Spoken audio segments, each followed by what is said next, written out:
ಮತ್ತೊಂದು ಕರೆ ಸಿದ್ಧವಾಗಿದೆ, ಅವ್ರ ಹತ್ರ ಮಾತನಾಡೋಣ. ಸೋಮನ್ ಗೌಡ ಪಾಟೀಲ್ ಅಂತ ಕರೆ ಮಾಡಿದ್ದಾರೆ. ನಮಸ್ಕಾರ ಸರ್.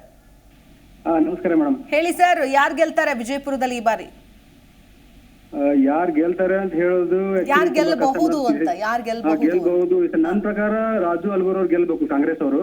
ಯಾಕಂದ್ರೆ ಬಿಜೆಪಿ ಅವ್ರು ಏನಿಲ್ಲ, ಜಸ್ಟ್ ಅವ್ರು ಒಂದೇ ಮಾತು ಹೇಳ್ತಿರ್ತಾರ, ಮೋದಿನ ನೋಡಿ ಓಟ್ ಹಾಕಿ ಅಂತ ಹೇಳ್ತಾರೆ. ತಾವು ಏನ್ ಮಾಡ್ಯಾರ ಅನ್ನೋದು ಯಾರು ಹೇಳ್ತಾನೆ ಇಲ್ಲ. ಇಲ್ಲಿ ಎಲ್ಲ ಥ್ರೂ ಔಟ್ ಎಷ್ಟು 546 ಸೇಮ್ ಕಾನ್ಸ್ಟಿಟ್ಯೂಷನ್ ಅಷ್ಟರಲ್ಲಿ ಹೇಳೋದು ಒಂದೇ ಮಾತು ಅವರು. ಎಲ್ಲಾ ಕಡೆ ಮೋದಿ ನಿಂದಿರಿಸಿ ಮೋದಿನಿಗೆ ಓಟ್ ಹಾಕಿರಿ ಅಂತ ಹೇಳ್ತಾರೆ. ಬಟ್ ತಾವು ಏನ್ ಮಾಡಿರೋ ಸಾಧನೆ ಅಂತ ಹೇಳಿ ಯಾರು ಹೇಳ್ತಾನೆ ಇಲ್ಲ ಅವರು. ಅವ್ರು ಏನು ಮಾಡೇ ಇಲ್ಲ. ಆಕ್ಚುಲಿ ಅವ್ರು ಮಾಡಿರೋ ಸಾಧನೆ ಬರೀ ಸುಳ್ಳು ಹೇಳ್ತಾ ಇರೋದು. ಸೊ ಅದು ಸರಿ ಅನಿಸ್ತಾ ಇಲ್ಲ. ಅವ್ರು ನೋಡಿ ಬರೀ 10 ವರ್ಷದಿಂದ ಬರೀ ಸುಳ್ಳನೆ ಹೇಳ್ತಾ ಇದ್ದಾರೆ ಅವರು. ಅದು ಬೇಡ. ಆಕ್ಚುಲಿ ಜನಗಳಿಗೆ ಏನ್ ರಿಯಾಲಿಟಿ ಬೇಕು. ಇವಾಗ ಕಾಂಗ್ರೆಸ್ ಎಸ್ಪೆಷಲಿ ಈ ಕರ್ನಾಟಕದಲ್ಲಿ 5 ಗ್ಯಾರಂಟಿ ಕೊಟ್ಟಿದ್ರು, ಅವ್ರು 5 ಈಡೇರಿಸಿದ್ರು. ಅವರು ಹೇಳಿದಂಗೆ ಮಾಡಿದ್ರು ಅಟ್ಲೀಸ್ಟ್ ಅವರು. ಬಟ್ ಈ ಬಿಜೆಪಿ ಅವರು ಅದನ್ನ ಸಹಿತ ಬೇರೆ ತರ ತೋರಿಸ್ತಾ ಇದ್ದಾರೆ.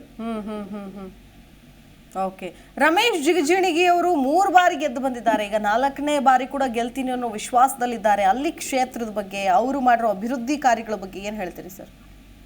ರಮೇಶ್ ಜಿಗಜಿಣಗಿ ಅವರು ನಮ್ಮ ಕುಲ ಬಾಂಧವರು. ಆಕ್ಚುಲಿ ಹೇಳ್ಬೇಕಪ್ಪ ಅಂದ್ರೆ ನಾನು ಅವ್ರ ಮೇಲೆ ಅಂದ್ರೆ ನಮ್ಮವರಂತೆ ಓಟ್ ಹಾಕೋದಿಲ್ಲ ಅಂತ ಆತರ ಇಲ್ಲ.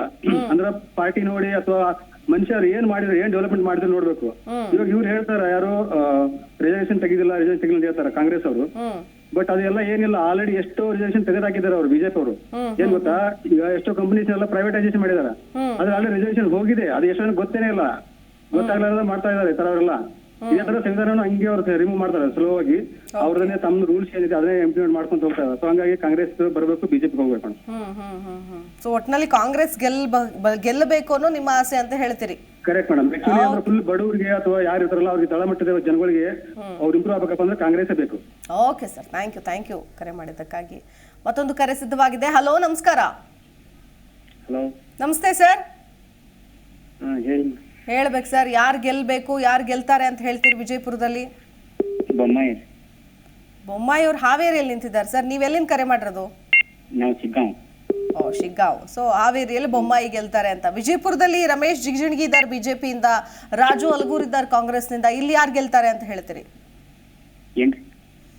ವಿಜಯಪುರ ಕ್ಷೇತ್ರದಲ್ಲಿ ಯಾರು ಗೆಲ್ಲಬಹುದು ಅಂತ ಅನ್ಸುತ್ತೆ sir? BJP candidate Ramesh Jigajinagi ಅವರು. ಓಕೆ, ಒಟ್ಟು ಬಿಜೆಪಿ ಗೆಲ್ಲತ್ತೆ ಅಂತ ಹೇಳ್ತೀರಿ ನೀವು ಎಲ್ಲಾ ಕಡೆನೂ? ಎಲ್ಲಾ ಕಡೆನೂ ಬಿಜೆಪಿನೇ ಗೆಲ್ಲೋದು ಅಂತ ಹೇಳ್ತೀರಿ? ಯಾಕೆ ಸರ್, ಯಾವ ಕಾರಣಕ್ಕೆ? ಅಭಿವೃದ್ಧಿ. ಏನ್ ಸರ್ ನಿಮಗೆ ಇಷ್ಟ ಆದ ಅಭಿವೃದ್ಧಿ ಕೆಲಸಗಳು, ಕಾರ್ಯಗಳು ಯಾವುದು ಅಂತ ಏನ್ ಹೇಳಕ್ ಇಷ್ಟಪಡ್ತೀರಿ? ರೈತರಿಗೆ ಅನುಕೂಲ ಮಾಡ್ಯಾರ್ರಿ, ದೇಶಕ್ಕೆ ಇದು ಮಾಡ್ಯಾರ್ರಿ.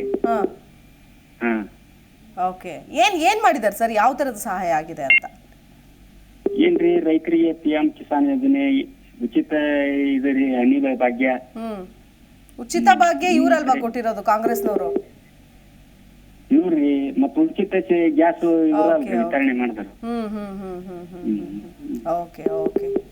ಓಕೆ ಸರ್, ಥ್ಯಾಂಕ್ ಯು ಕರೆ ಮಾಡಿದ್ದಕ್ಕಾಗಿ, ಮಾತನಾಡಿದ್ದಕ್ಕಾಗಿ.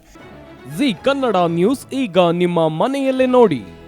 ಎಲ್ಲ ಕೇಬಲ್ಗಳಲ್ಲಿ ಈಗ ಲಭ್ಯ. Sun Direct 292, Jio TV 1334, U digital 162, Siti cable 51, GTPL 17, Abhishek cables 821, rock line telecommunication 51, Shri Basaveshwara number 60, Vinayaka digital number 53, in digital number 896ರಲ್ಲಿ. ನಿಮ್ಮಿಸ್ತದ ಜಿ ಕನ್ನಡ ನ್ಯೂಸ್ ನೋಡಿ ಆನಂದಿಸಿ.